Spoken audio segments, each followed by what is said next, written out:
강원도에서 목회할 때 성도님들 가운데는 큰 화훼 농장, 즉 꽃농사를 짓는 분들이 참 많았습니다. 잠시 사진 보여드리겠습니다. 무슨 꽃밭인 것 같으십니까? 백합화, 백합화 꽃밭이 저렇게 끝도 없이 펼쳐져 있고요. 또 보여주실래요? 무슨 꽃 같으십니까? 안개꽃입니다. 안개꽃밭이 저렇게 끝도 없이 펼쳐져 있습니다. 다음은 뭐 같으십니까? 카라 꽃입니다. 이렇게 많은 꽃들이 만발해 있는 그런 꽃을 키우는 성도님들과 함께 목회를 했어요.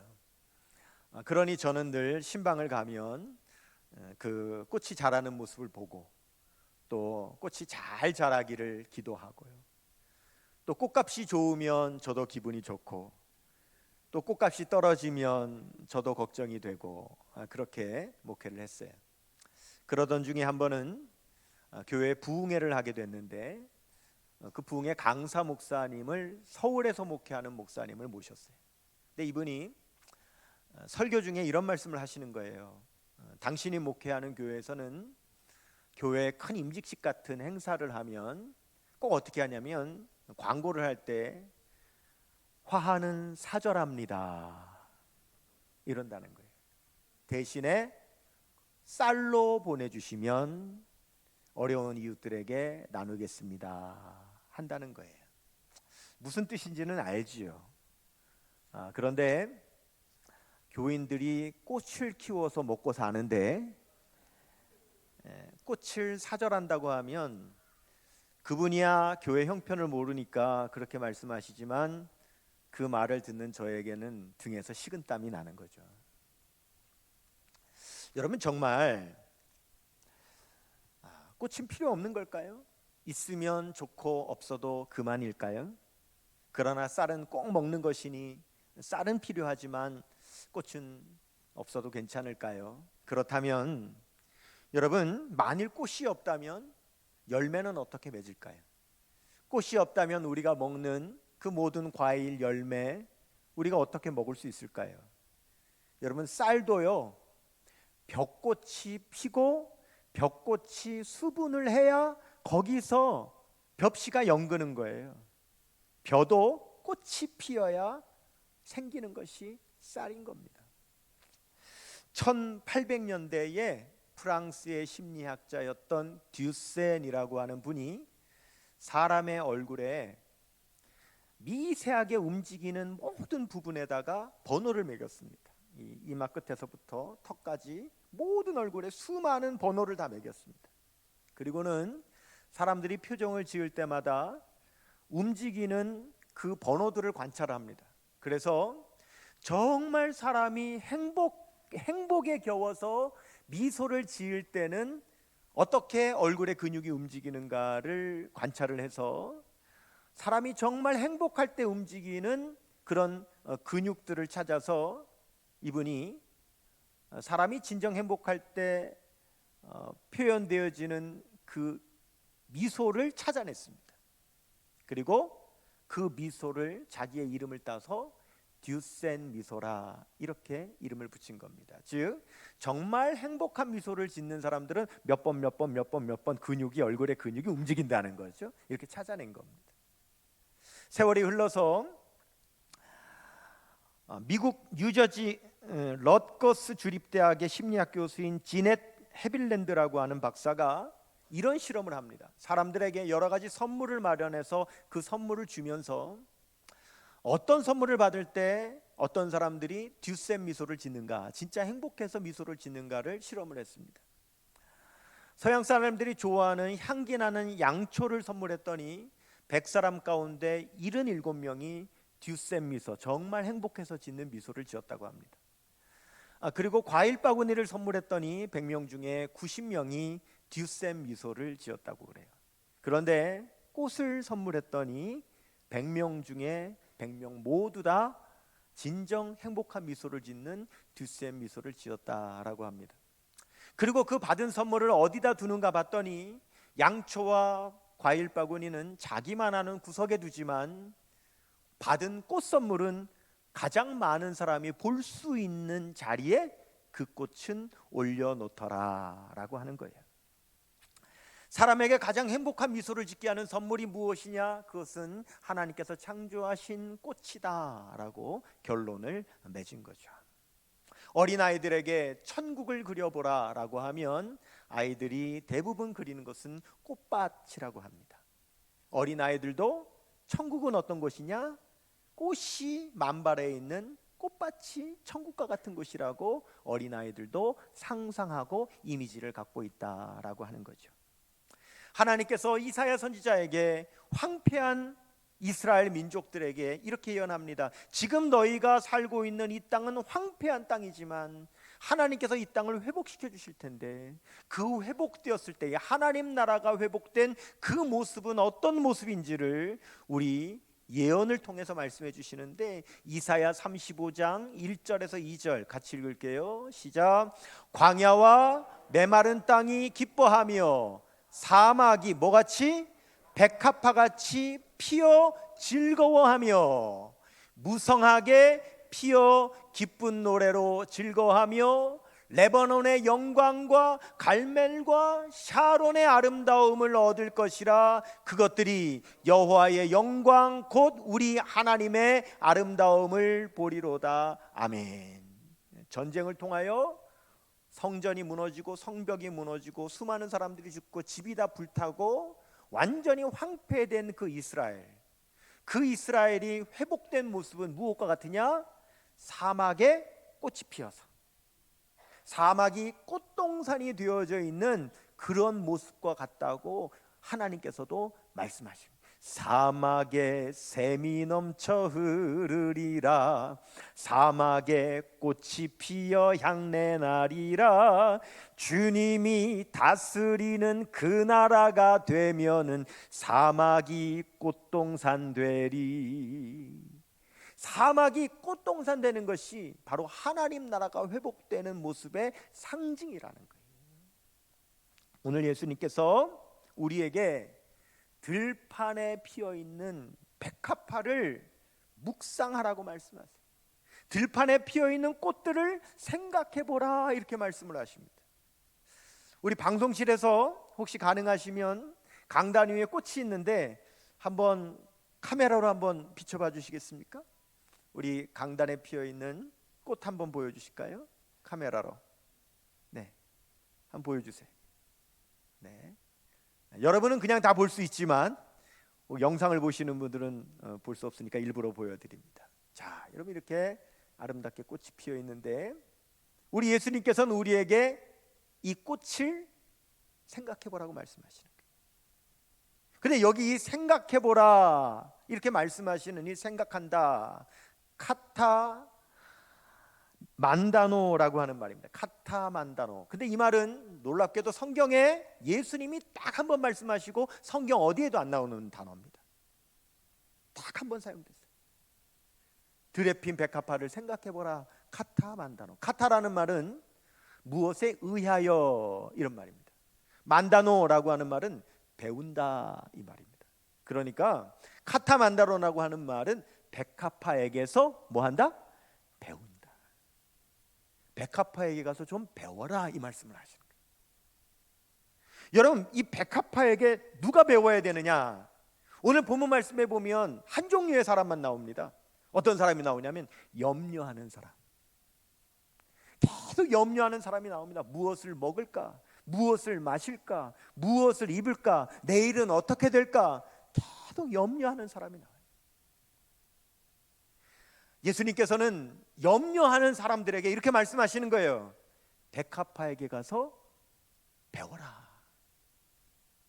여러분 오늘 본문 말씀 마태복음 6장 28절 봅니다. 시작. 또 너희가 어찌 의복을 위하여 뭐 하느냐? 염려하느냐? 들에 백합화가 어떻게 자라는가 생각하여 보라. 수고도 아니하고 길쌈도 아니하느니라. 염려하는 사람들아, 백합화에게 가서 좀 배워라. 혹시 여러분도 염려가 있습니까? 여러분도 근심 걱정이 있습니까? 여러분 이 세상에 염려가 없는 사람이 있을까요? 근심 걱정이 없는 사람이 있을까요? 다 있죠. 다 있다면 이 세상의 모든 사람은 반드시 누구에게 가서? 그렇죠. 들에 핀 들꽃에게 가서 배워야 된다고 말씀하십니다. 그럼 우리는 들에 핀 꽃에게 가서 무엇을 배울까요? 첫째, 우리는 지금까지 어떻게 살아왔는지를 배워야 합니다. 한번 따라하겠습니다. 어떻게 살아왔는지 배워야 합니다. 우리가 지금까지 어떻게 살아왔는지를 들꽃을 보면서 배우라고 말씀하십니다. 마태복음 6장 28절 다시 보겠습니다. 시작. 또 너희가 어찌 의복을 위하여 염려하느냐. 들의 백합화가 그 다음에요 어떻게 자라는가 생각하여 보라. 수고도 아니하고 길쌈도 아니하느니라. 들꽃에게 가서 그동안 어떻게 살아왔는지 한번 배워보라는 거예요. 우리가 지금까지 어떻게 살아왔는지 들의 꽃을 보면서 배우라는 거예요. 지난 수요일에 우리 전도부흥의 2차 집회 때 그 유명한 윤한기 목사님이 오셨어요. 여러분, 이 윤한기 목사님의 동생은 또 유명한 윤복희 권사님 남매시죠. 이 윤한기 목사님이 10살 되던 해, 그리고 윤복희 권사님이 7살 되던 해에 어머니가 돌아가셨습니다. 그리고 3년 후에 아버지마저 돌아가셨어요. 그때가 언제냐면 1955년도 우리나라의 한국전쟁이 끝난 이태후, 정말 말할 수 없이 가난하고 어렵고 비참하던 그 시절에 부모가 다 돌아간 고아가 돼버린 거예요. 아무도 돌봐줄 사람이 없어서 이 어린 남매가 청계천 다리 밑에서 거적을 뒤집어 쓰고 살았어요.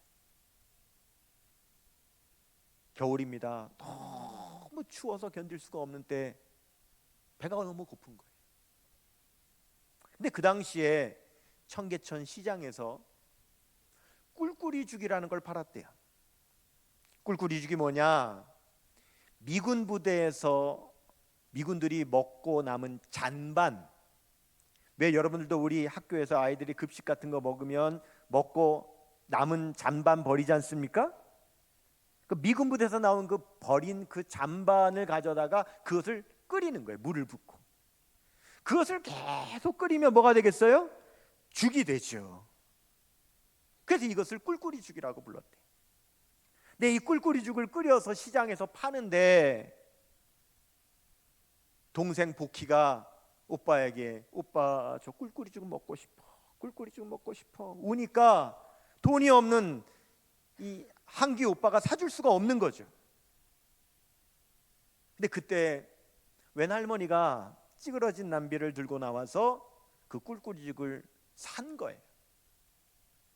샀는데 겨울에 길이 미끄러우니까 돌아서다가 그만 이 할머니가 미끄러져서 꿀꿀이죽을 바닥에 쏟았어요. 그러자 그 펄펄 끓어 바닥에 쏟아진 그 꿀꿀이죽에 막 달려가서 이 남매가 손으로 퍼가지고 막 입에다가 넣는 거예요. 배가 고프니까. 그 윤한기 목사님은 가지고 있던 모자를 벗어서 그 번거지 모자 안에다가 그 꿀꿀이죽을 막 담는 거예요. 이따가 먹으려고.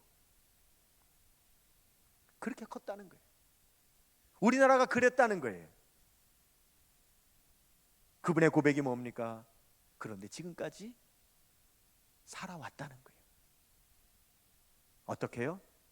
돌아보니 하나님께서 살려주셨다는 거예요. 하나님께서 돌보아 주셨다는 거예요. 우리는 어떻습니까? 지금 우리가 입은 옷, 솔로몬이 입은 왕복 부럽지 않은 그러한 옷을 우리가 입고 살잖아요. 마태복음 6장 29절 말씀합니다. 그러나 내가 너희에게 말하노니 솔로몬의 모든 영광으로도 입은 것이 이 꽃 하나만 갖지 못하였느니라. 들에 핀 백합화를 보라는 거예요. 그리고 배우라는 거예요. 백합화가 어떻게 자랐는지, 그동안 어떻게 살아왔는지 배우라는 거예요. 하나님께서 저렇게 들꽃도 살게 하여 주신 것처럼 우리도 지난 삶을 돌아보면 하나님께서 우리의 삶을 살게 해주셨다는 거예요. 내가 산 것이 아닙니다. 하나님께서 살게 해주셨습니다. 두 번째, 우리는 백합화에게서 무엇을 배울까? 어떻게 믿을 것인가를 배워야 한다고 말씀하시는 거예요. 한번 따라하겠습니다. 어떻게 믿을 것인가? 마태복음 6장 30절입니다. 시작. 오늘 있다가 내일 아궁이에 던져지는 들풀도 하나님이 이렇게 입히시거든 하물며 너일까 보냐 믿음이 작은 자들아. 들에 핀 백합화에게서 배우라는 거예요. 하나님께서 저렇게 다 입히시지 않냐? 오늘 피었다가 내일 아궁이에 던져지는 하찮게 여겨지는 들풀도 하나님께서 다 먹이시고 입히시는데 하물며 하나님의 자녀인 너희들을 하나님께서 돌보시지 않겠냐? 어제도 돌봐 주셨고 오늘도 돌보고 계신 하나님이 왜 내일은 안 돌보실 이유가 어디 있다고, 왜 우리는 내일을 염려하고 있느냐라고 말씀하시는 거죠. 예수님은 내일 일을 염려하지 말라고 하십니다. 마태복음 6장 34절입니다. 같이요. 그러므로 내일 일을 위하여 염려하지 말라. 내일 일은 내일이 염려할 것이요 한날의 괴로움은 그날로 족하니라. 근데 여러분, 예수님께서 내일 일을 염려하지 말라고 하셨어요. 아멘입니까? 여러분, 예수님의 말씀이에요. 염려하지 말라고 하셨어요. 아멘이죠? 그런데 그만큼 중요한 사실은 우리는 여전히 분명히 염려할 거라는 사실이죠. 아무리 하나님께서 염려하지 말라고 하셨어도 우리는 절대 우리의 삶에서 염려가 끊어지지 않고, 그럼에도 불구하고 우리 안에서는 여전히 근심, 걱정거리가 계속 생겨나며 우리는 떨쳐내지 못하고 우리는 계속 염려하며 살아갈 거라는 사실. 예수님께서 염려하지 말라고 명령을 하셔도 그 순간 우리의 염려가 사라지는 것이 아니라 우리는 끊임없이 염려를 하고 있다는 사실이에요.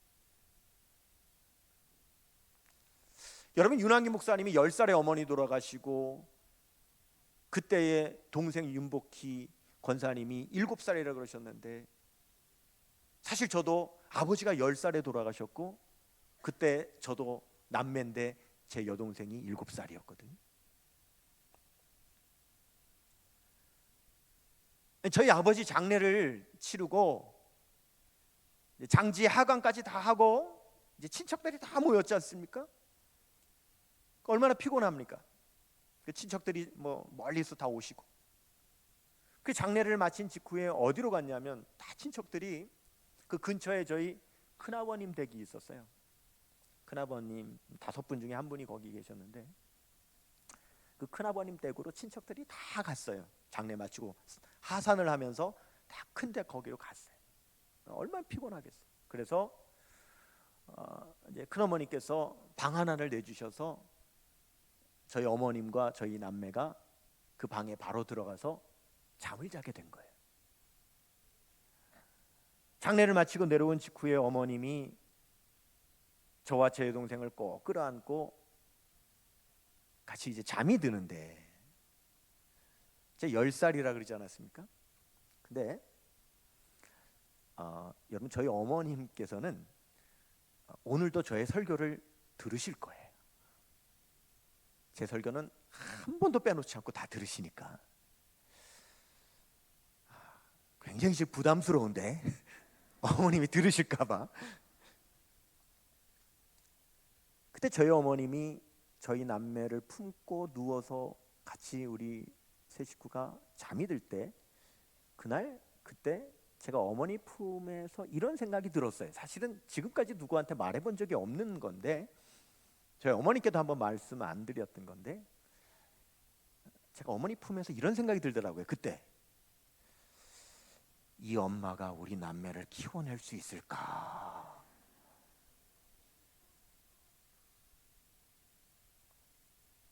그러니까 그게 구체적이라기보다는 막연한 어떤 마음으로 그런 불안이 있었어요. 어머니 품 안에 누워 잠이 들면서도 키워내실 수 있을까?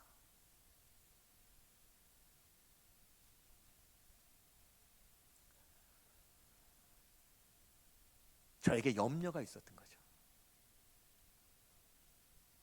그런데 저희 어머님이 키우셨어요. 자, 들어보세요. 저에게 염려가 있어요, 없어요? 그때 있었다 그랬죠. 그런데 제가 염려를 하고 있는 것과 아무 상관없이 어머니는 저를 품고 계셨고 그 어머니는 저를 키우셨어요. 다시 말씀드립니다. 내가 염려를 하고 있는 것과 아무 상관없이 어머니는 나를 품으셨고 어머니는 키워내셨어요. 그러면 그날 우리 남매를 품고 누워 잠을 청하시는 우리 어머니는 염려가 없으셨을까요? 내가 이 남매를 키워낼 수 있을까 염려하지 않으셨을까요? 우리 어머니도 염려가 분명히 있으셨을 거지만 그러나 살았고 하나님은 품어주신 거예요. 예수님께서 우리에게 염려하지 말라고 하셨는데 아무리 예수님이 염려하지 말라고 하셨어도 우리는 절대 염려를 끊어낼 수 없는 존재죠. 그러나 우리가 염려를 끊어내지 않는다 할지라도 여전히 염려하고 있다 할지라도 그것과는 상관없이 하나님은 우리를 품고 계시고 하나님은 우리를 돌보아 주신다는 사실입니다. 여전히 염려하고 있는 저는 어머님이 품으셨고 염려하고 있는 어머니는 하나님이 품으셨기에 하나님의 품 안에 있는 우리 모두는 되돌아보니 지금까지 살아올 수 있었다라고 하는 거죠. 그렇게 지금까지 돌보아 주신 하나님께서 왜 내일은 돌보시지 않을 이유가 어디 있겠습니까? 우리가 믿어야 된다라고 하는 거죠. 믿어야 된다. 세 번째, 우리는 백합화에게서 무엇을 배울까요? 그것은 어떻게 구해야 하는가를 배워야 합니다. 한번 따라하겠습니다. 어떻게 구해야 하는가? 우리가 하나님께 어떻게 구해야 하는가?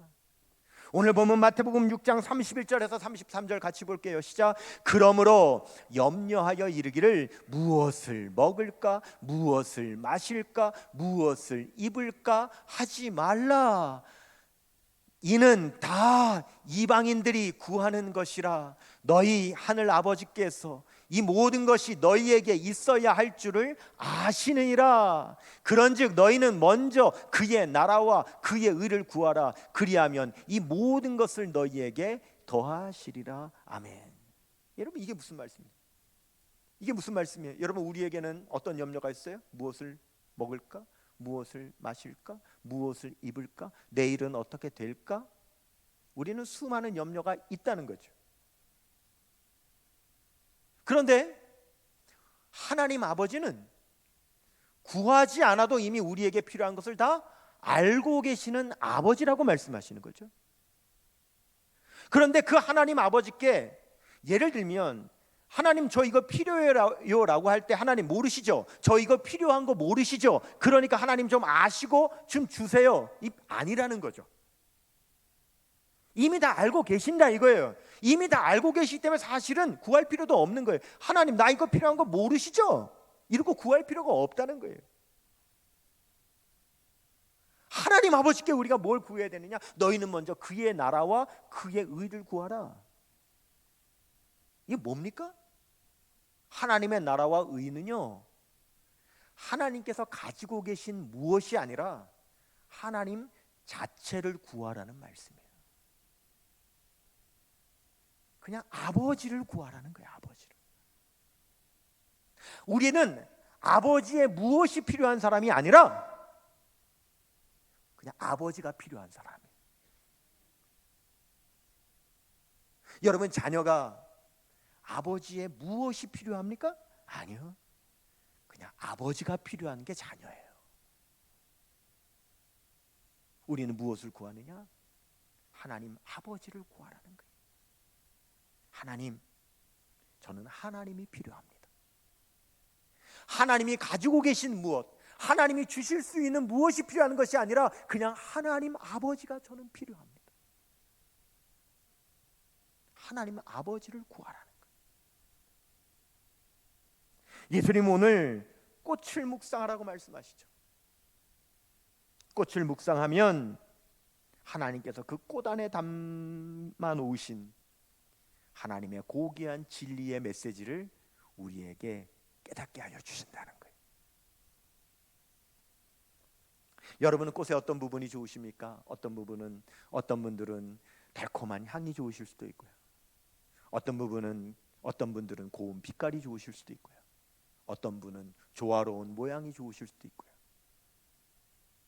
어떤 분은 꽃이 핀 자리에 맺혀지는 열매가 좋으신 분도 있을 겁니다. 사람이 태초 이래로 다 꽃을 좋아하는 이유는 꽃이 진 자리에는 열매가 맺혀진다는 사실이 우리 모든 인류의 마음 안에 무의식으로 다 존재하기 때문이라고 합니다. 즉, 우리가 꽃을 좋아하는 이유는 꽃에게서 소망을 보기 때문이라는 거예요.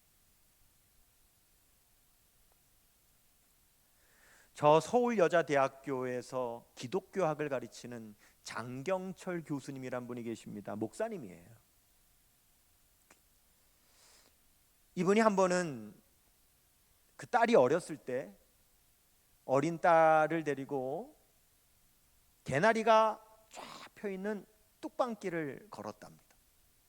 근데 그때 이분이 아주 근심거리가 많아서 수심이 가득한 채 딸의 손을 잡고 뚝방길을 걷는데, 여러분, 어린 딸이라고 왜 눈치가 없겠습니까? 아버지의 얼굴을 보니까 아버지 얼굴에 근심빛이 있는 거죠.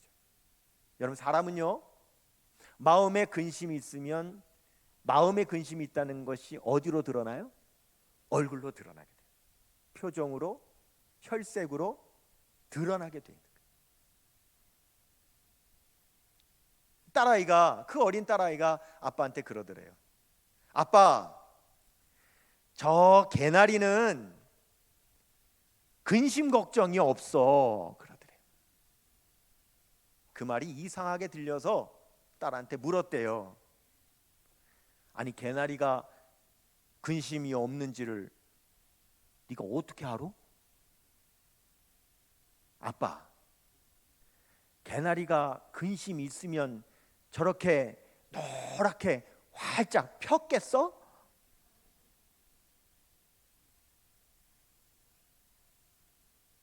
왜? 드러나니까. 개나리는 하나님께서 다 돌봐주시니까 근심 걱정이 없어. 그 순간 그 말이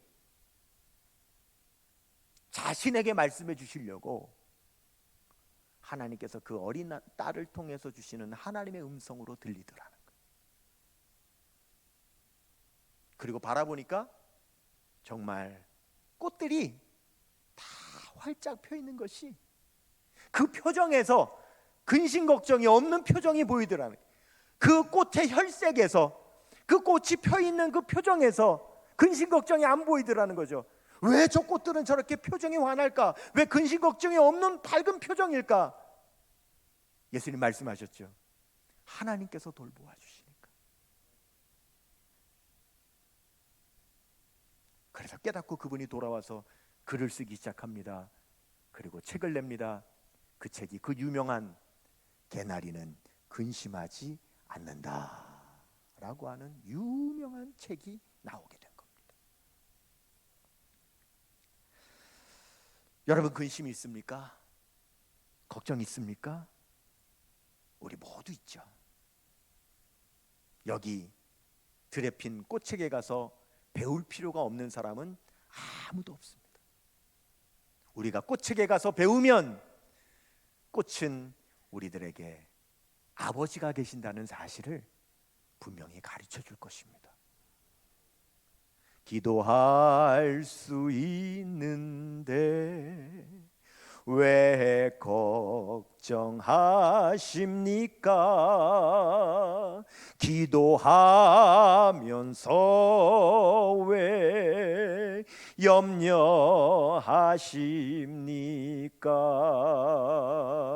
주님 앞에 무릎 꿇고 간구해 보세요. 마음을 정결하게 뜻을 합하여 기도할 수 있는데 왜 걱정하십니까? 기도하면서 왜 염려하십니까? 빌립보서 4장 6절에서 7절은 말씀합니다. 같이요. 아무것도 염려하지 말고 오직 모든 일에 기도와 간구로 너희 구할 것을 감사함으로 하나님께 아뢰라. 그리하면 모든 지각에 뛰어난 하나님의 평강이 그리스도 예수 안에서 너희 마음과 생각을 지키시리라. 아멘. 마음의 근심과 걱정을 안고 있는 우리 모두는 오늘 주님의 말씀에 따라 꽃책에서 배웁니다. 하나님 아버지께서 우리를 돌보아 주신다고. 오늘 꽃을 통하여 우리의 근심 걱정을 가지고 하나님께로 한 걸음 더 나아가 우리 하나님 앞에 기도할 수 있는 귀한 기회를 얻는 우리 모든 성도님들 다 되시기를 주님의 이름으로 축원합니다.